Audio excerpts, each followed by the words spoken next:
ఏంటి సార్ 'డాకు మహారాజ్' బాలకృష్ణ గారితో ఎప్పుడో చాలాసార్లు చెప్తూ ఉంటారు మీరు. బాలకృష్ణ గారితో సినిమా చేయాలని చెప్పి ఫైనల్గా జరిగింది.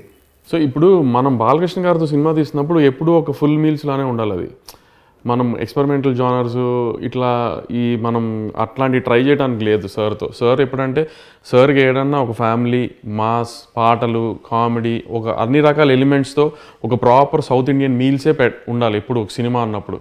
అలాంటి సినిమా సో అలాంటి జానర్ ట్రై చేస్తున్నప్పుడు మనం కొత్తగా ఏం చూపించగలుగుతాం అన్న సెన్స్లో ఆయన గెటప్లో కానీ విజువల్స్లో కానీ సౌండ్లో కానీ కొత్త రకంగా టెక్నికల్గా చాలా స్ట్రాంగ్గా వెళ్ళాం ఈ సినిమా.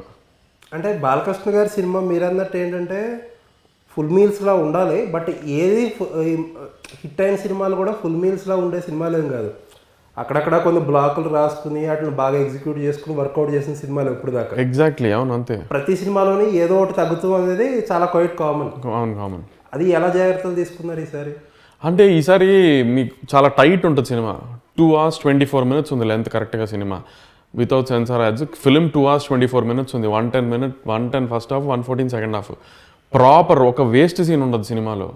ప్రాపర్ స్క్రీన్ ప్లేతో సినిమా వెళ్తూ ఉంటుంది. ఇంటర్వెల్ లాగా ఒక బిల్డప్లతో వెళ్తుంది. ఇంటర్వెల్ నుంచి ప్రాపర్ కథలోకి అసలు ఇంకా సెకండ్ హాఫ్ అంతా ఎలివేషన్స్తో వెళ్తూ ఉంటుంది. 6 రీల్ 7 రీల్ అయితే 2 బ్లాకులు ఉంటాయి. పేలిపోతుంది అసలు ఇంకా.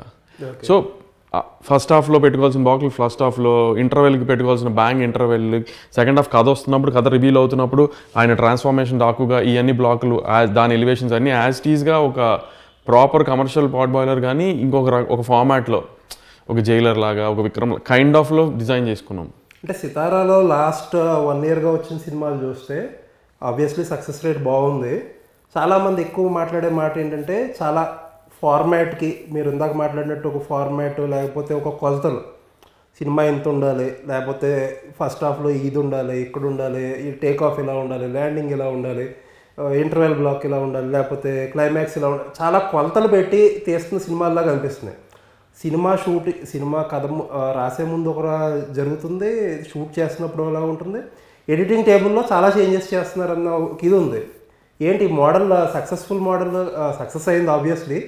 ఈ మోడల్ని ఇంత సీరియస్గా తీసుకోవడానికి కారణం ఏంటి? అసలు ఆ మోడల్ సీరియస్గా తీసుకున్నాం లేదు పక్కన పెడితే, లక్కీ భాస్కర్ అనే సినిమా నేను తీస్తే ఒక ఫైట్ ఒక పాట లేకుండా ఒక కమర్షియల్ సినిమా తీసాను నేను. ఫార్మాట్ ఎక్కడ ఫాలో చేశాను? అంటే ఫార్మాట్ ఫైట్ పాట అవసరం లేదు. ఇక్కడ ఒక ఎలివేషన్ పడాలి, లేకపోతే ఇది ఒక సీన్ పండాలి ఇక్కడ అదే పర్ఫెక్ట్ కొలతలు. అదే ఇంపార్టెంట్ కదా మరి సినిమాకి. ఇప్పుడు ఒక సీన్ తర్వాత ఎక్కడ డ్రాప్ అయినా పర్లేదు, ఇక్కడ డ్రాప్ అయిన సినిమా ఆడియన్స్ మనల్ని క్షమిస్తారు. కానీ ఏ పాయింట్లో అయితే డ్రాప్ అవ్వకూడదు, అలాంటి చోట్ల డ్రాప్ అవ్వకూడదు, అక్కడ మాత్రం సినిమా హై ఉండాలని కొన్ని ఎలిమెంట్స్ ఉంటాయి కదా మనకి. 2.5 hours లెంత్లో ఒక స్టాండర్డ్ ఇన్ని సంవత్సరాలు తెలుగు సినిమా ఇండస్ట్రీలో మనం ఒక ఫార్మాట్కి అలవాటు పడి ఉన్నాం కదా. కొన్ని చోట్ల సినిమా డ్రాప్ అయినా ఆడియన్స్ క్షమిస్తారు, కానీ కొన్ని చోట్ల సినిమా బాగోపోయినా డ్రాప్ అయినా ఆడియన్స్ క్షమించారు. అట్లాంటి పాయింట్స్లో మాత్రం సినిమా డ్రాప్ అవడం కానీ డ్రాప్ అయ్యే ఎలిమెంట్లు ఉండటం కానీ, సో ఆ సీన్ ఏమైనా తగ్గితే నెక్స్ట్ సీన్ మీద ఎఫెక్ట్ పడుతుంది అనుకుని నెక్స్ట్ మంచి సీన్ ఉంటే ఈ ముందు సీన్ మీద స్లో అవడం వల్ల నెక్స్ట్ సీన్ కూడా ఎఫెక్ట్ అవుతుంది. అలాంటివన్నీ ప్రాపర్గా చూసుకుంటాం, ఫస్ట్ నుంచి అలవాటు చేసుకున్నాం. అదే ఆ ఫార్మాట్. ఎంత రైటింగ్ టేబుల్ మీద చేసే ఇది రైటింగ్ టేబుల్ మీద ఎంత చేసినా తీసింది చూసుకున్న తర్వాత వచ్చిన ఐడియా రైటింగ్ టేబుల్ మీద రాదు. ఎందుకంటే కొన్ని పేపర్ మీద ఉన్నవన్నీ స్క్రీన్ మీదకి వస్తే ప్రతి సినిమా బ్లాక్ బస్టరే. పేపర్ మీద ఉన్న వాటిలో 60-70% స్క్రీన్ మీద తీసుకురాగలిగితే కూడా hit cinema guarantee. So paper మీద చాలా అనుకుంటాం చాలా బాగా వస్తున్నాయి కానీ సీన్లు అవన్నీ స్క్రీన్ మీదకి వచ్చినప్పుడు కరెక్ట్గా వస్తున్నాయి లేదో మనకి ఆవిడ్లో కూడా తెలియదు మనకి ఎడిట్ టేబుల్ మీద. కానీ అప్పుడు తెలిసినప్పుడు ఈ బ్యాలెన్స్ చేసుకోవడానికి ట్రై చేస్తాం మ్యాక్సిమం. సో మీరు ఇచ్చిన ఫస్ట్ టీజర్లో ఆ డెకాయిట్ గెటప్కి చాలా మంచి అప్లాజ్ వచ్చింది. అదేనా సినిమాలో హైలైట్? అది సెకండ్ హాఫ్లో వస్తుంది. అది సెకండ్ హాఫ్లో సెకండ్ పోర్షన్ నుంచి వస్తుంది. సో అది one of the USP of the film. Main అదే చెప్తున్నాను కదా, ఎమోషన్ కానీ హీరో ఎలివేషన్స్ కానీ కొత్త రకంగా ఉంటుంది దీంట్లో. బాలకృష్ణ గారు ఏంటి మాస్ హీరో, ఆ మాస్ హీరో ఎలివేషన్స్ పడిన సీన్లు పడినప్పుడు హై వచ్చే హై వేరు కదా. అట్లాంటి ఎలివేషన్ పాయింట్స్ అన్నీ ఉంటూనే ఉంటాయి సినిమాలో. ఇది one of the USP of the film. Second హాఫ్లో ఏమైనా సర్ప్రైజ్లు ఉన్నాయి ఇప్పుడు దాకా రివీల్ చేయలేని గెటప్స్లో కానీ లేకపోతే ఇలాంటి బ్లాక్లో కానీ? గెటప్ ఏం రివీల్ చేయలేదు కదండి అసలు. అది మేము ఊరినే ఆయన గ్లిమ్స్ చూపించాం. ఆ ట్రాన్స్ఫార్మేషనే బాగుంటుంది, చాలా ఎమోషనల్ ట్రాన్స్ఫార్మేషన్. అది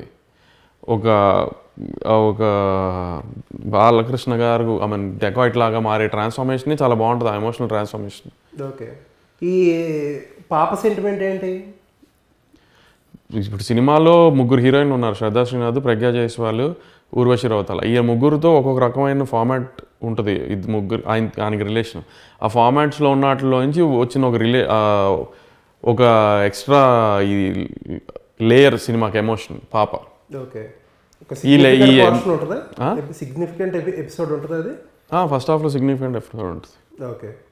సో అండ్ సినిమా విషయానికి వస్తే మీరు ఎక్కువగా మాట్లాడే రిఫరెన్సెస్ ఏంటంటే జైలర్ విక్రమ్ అండ్ ఈ మధ్యకాలంలో వచ్చిన సినిమా అంటే రజనీకాంత్ గారికి కానీ లేకపోతే కమల్ హాసన్ గారికి కానీ బాగా వాళ్ళకి ఇప్పుడు ప్లేయింగ్ ఏజ్ అనో లేకపోతే అన్నీ కరెక్ట్గా వర్కౌట్ అవ్వడం, ఆ హీరోల్ని కొత్తగా ప్రజెంట్ చేసిన సినిమాలు. ఎగ్జాక్ట్లీ.